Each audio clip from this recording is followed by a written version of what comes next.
Now times have changed. Both PMO and CMO are headed by senior officers.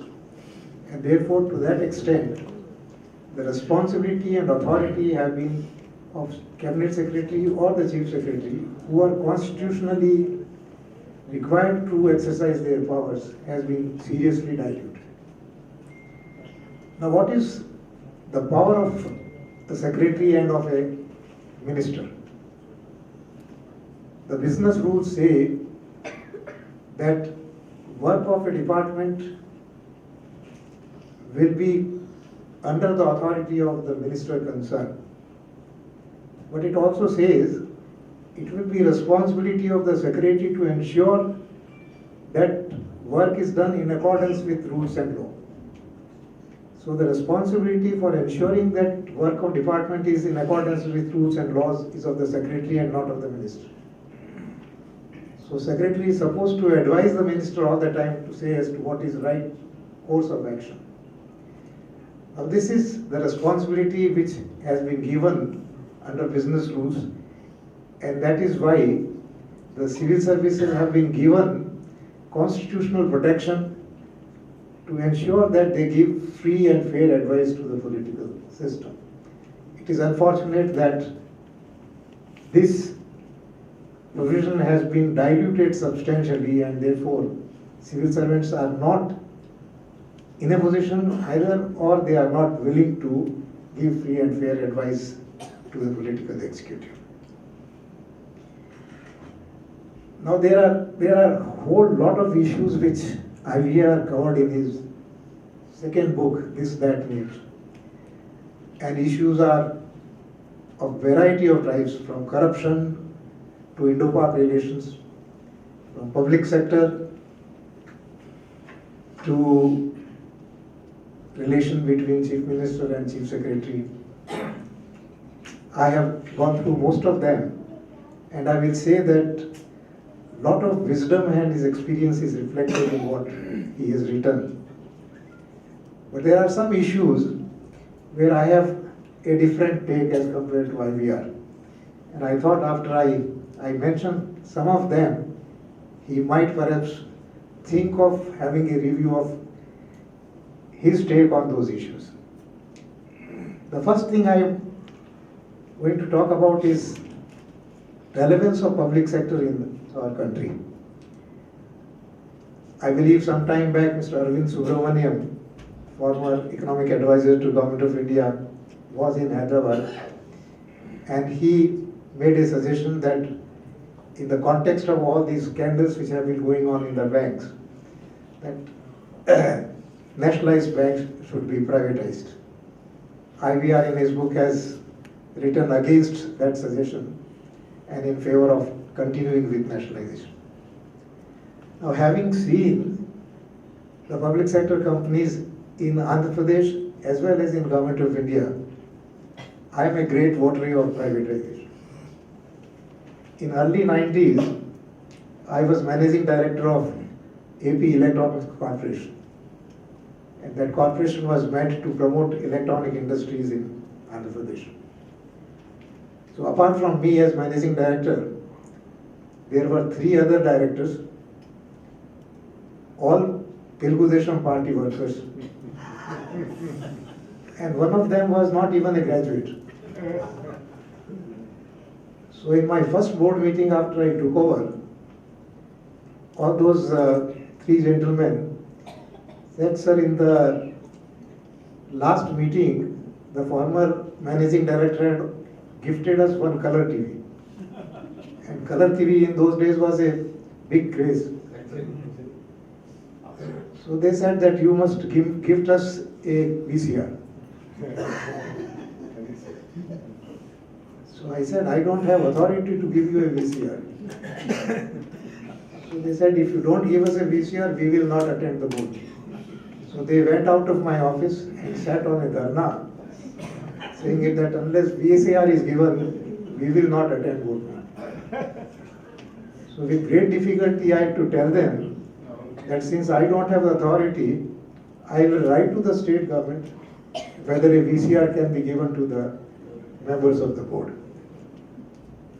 Now this is how, if we work our public sector companies, where you don't have the right kind of people to manage the organization, how can you run the public sector company? After some years, as expected, the AP Electronics Corporation had a slow death, and fortunately, the government at least agreed for its slow death, because otherwise government is known for continuing the SIG industries for indefinite time and putting serious strain on the taxpayers' money. So that is one experience in the state government. Now let me tell you another experience in the union government. After I went as Secretary to Government of India in Coal Ministry, a couple of weeks before that, Ms. Mamata Banerjee had taken over charge as a Coal Minister. So she ordered that all independent directors in Neyveli Lignite Corporation, their services should be terminated, and names suggested by her, they should be put as directors on the board of Neyveli Lignite Corporation. Now all these four gentlemen suggested by her were workers of TMC. Fortunately, she lost election and therefore she did not come back as minister, and therefore that order could not be implemented. What I am trying to point out is that if you cannot have the right kind of people to manage public sector companies, how do you expect them to run well? Later on, when we were recruiting chairman for Coal India is the world's largest producer of coal and lifeline to the energy sector of our country. So the system in Government of India is that you have Public Enterprises Board which selects the officers for appointment. Then you have Chief Vigilance Commissioner who clears from vigilance angle, and then the proposal is made to the Minister for appointment. So before the PBSC's recommendations came, the gentleman who was likely to be appointed, he was called by the Minister, and Minister made certain demands on him. So this gentleman said, sir, I am not in a position to comply with these demands. So after his name was selected and recommended to the Ministry of Coal, the Minister of State then, he recorded a noting that he has received information that this gentleman is involved in some corruption cases in purchase of explosives, and therefore this matter needs to be investigated. So the matter was referred to the CVO of Coal India, and then through CVC, the report again came that there is nothing wrong with him, and he can be appointed. The man was again called and told that you have already lost 6 months in this game. At least comply with our request now. But this man, being what he was, he refused to comply with that request.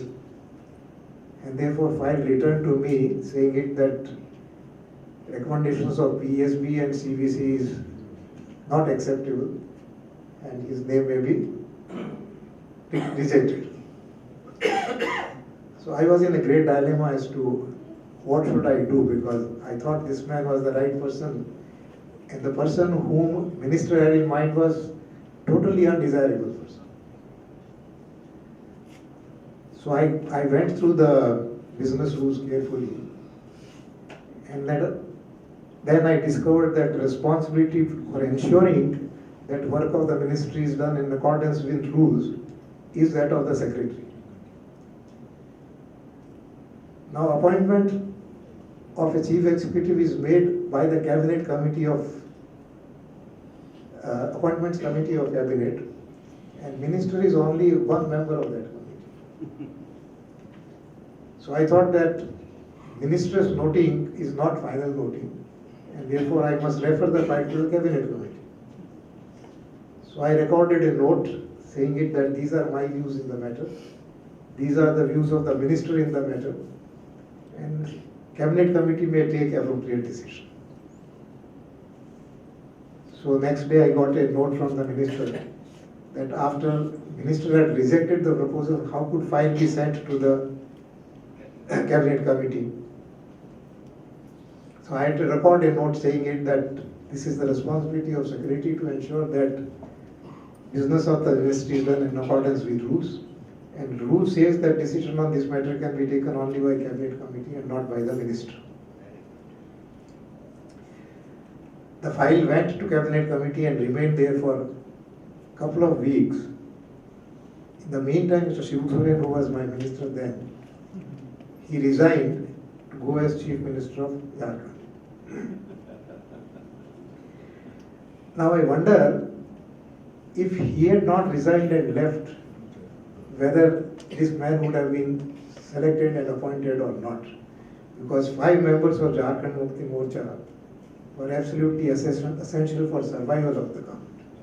So if the choice has to be made between the chief executive and survival of the government, naturally survival of the government takes priority. Therefore, I am of the view that we have reached a situation in our political system where it is extremely difficult for public sector to run professionally, and therefore it is desirable that we reduce our government stake in public sector. Now, I'll give you another example. I was also managing director of Godavari Fertilizers Chemicals. That's a company in which state government had 26% holding, IFCO had 25% holding, and remaining 50% holding was in the public. Now this company was being managed totally professionally because the state government did not have authority to appoint directors or managing director. It had to be in consultation with IFCO and approval of the AGU. So we had such eminent people as directors on this company. You had Mr. Prasad, who was retired chairman of ONGC as one of the directors. You had Mr. Pillai, who was retired managing director of VST. So people of that caliber were members on the board of GFCL. And with 26% shareholding, the government had authority to supervise but not to control. And therefore the company ran in an absolute business-like manner. And when the government decided to sell its stake, it got handsome money for that company because that company was being continuously run in a very professional manner. So my take on public sector is that government must reduce its stake in public sector to no more than 26% and allow private sector, financial institutions, banks, employees and general public to hold rest of the 75-74% equity. This will ensure that the company's boards are professional and they are allowed to function without day-to-day interference in their work. So these are areas where I have slightly different take from IVR. I think IVR will have a second look at these suggestions. Another point which I thought whether it is right or not right to state at this forum, but I strongly feel that I must mention it. This is about location of capital of the new city, new state. Now IVR has done enormous amount of research in writing this book. He has gone through how the capitals in different countries have come about and evolved. He has looked at all the capitals of new states which have been formed in our state. And with very sound argument, he has convinced that selection of the location for the capital as well as scope of the capital is not right.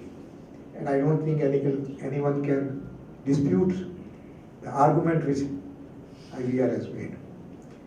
But he has also mentioned that because the decision was informally already taken, he decided to keep away from getting into that decision.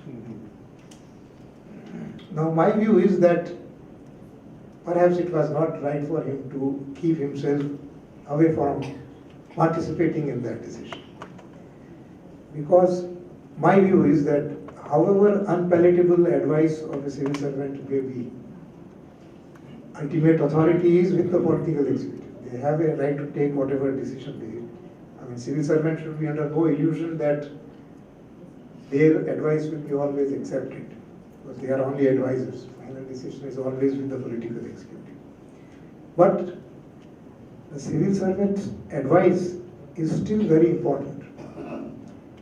And in today's climate, where you have freedom of expression and you have right to information, if a strong note of Chief Secretary is there on the file, I don't think the Chief Minister will be able to just brush it aside. Or maybe that information will come in public domain. There might be public interest litigation. And I do not know if IVR had put his views on record, perhaps the decision could have been different, or if not entirely different, it could have been in a modified form. Maybe the High Court could have gone to Rayalaseema and Financial District could have gone to Visakhapatnam. Now sometimes the notings which you record at a point of time may not give results immediately, they may give results several years later. Now to quote some of my own experiences again, when I was coal secretary, I made a proposal that coal blocks should be allotted on open auction basis. Now I knew it very well that there is no political support for it and this proposal will not go through. But I continued my efforts till I retired. And 8 years after that, CAG dug up my notings, and based on that they reported what came out to be a coal gate. And subsequently, not only coal blocks, but all minerals are now being put to auction. So sometimes what you have written may not give you fruits immediately, but may result later on to get your right kind of decisions. So to that extent, I still feel that IVR should have recorded his views. And whatever it is, whatever decision may come is a different thing, but he should have done that. Now, I feel that his background in history and economics, IVR is very suitable person to keep commenting on issues of good governance and public good. And I would wish that he must continue to write his weekly column so that informed discussion takes place in public. After all, in democracy, what is important is that different views should come up, they should be discussed, and then final decision should be taken. Unfortunately, ours is a very noisy democracy, where we don't discuss issues and arrive at conclusions, but we unnecessarily keep on arguing.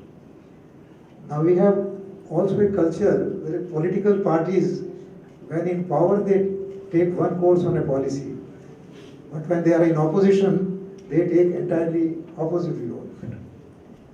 Now look at, for example, GST. Narendra Modi was a strong opponent of GST when he was in Gujarat, and Congress was in favor of it.